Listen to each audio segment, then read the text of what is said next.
The wide receiver market in the NFL has absolutely exploded this offseason. Star wide receivers all around the league are holding out and earning themselves massive contracts. While stars deserve to be paid what they're worth, the immense increase in annual salaries is making the Dallas Cowboys' decision to trade away Amari Cooper due to his $20 million salary look very questionable. Let's cover a couple of things up front. Yes, the Cowboys needed to free up salary cap space. And yes, Jerry and Stephen Jones were clearly unhappy with Cooper and expressed their frustration with him during and after the season. And yes, the team did sign an excellent receiver, Michael Gallup, to an extension.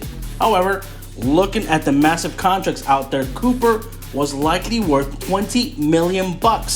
Was his prolific as Davante Adams or Tyreek Hill in 2021?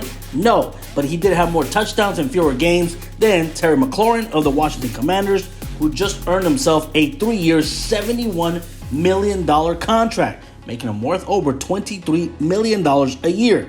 Not only was Cooper, who is still considered one of the top wide receivers in the league, likely worth $20 million based on this market, but he also was certainly worth more than the measly 5th-round pick the Cowboys got in return.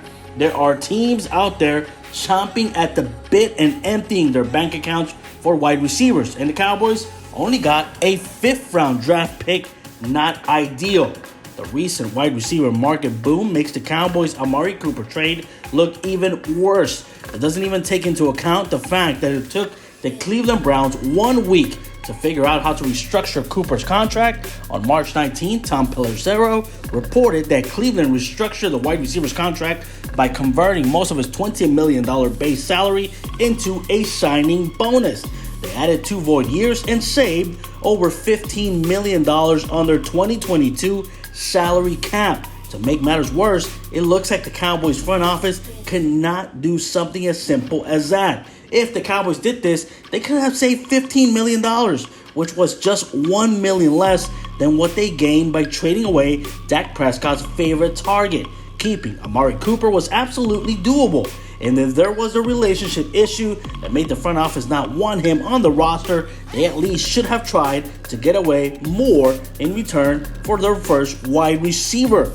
This deal looked bad on the surface back in March. Now, seeing these lucrative deals come in week after week after week, this trade only looks worse. With wide receiver CeeDee Lamb able to sign a long-term extension next year, the Joneses better be prepared to offer him a pretty penny. And let's not forget, the Cowboys take forever when it comes to signing contract extension. Paying bargain prices for top wide receiver talent just isn't an option anymore.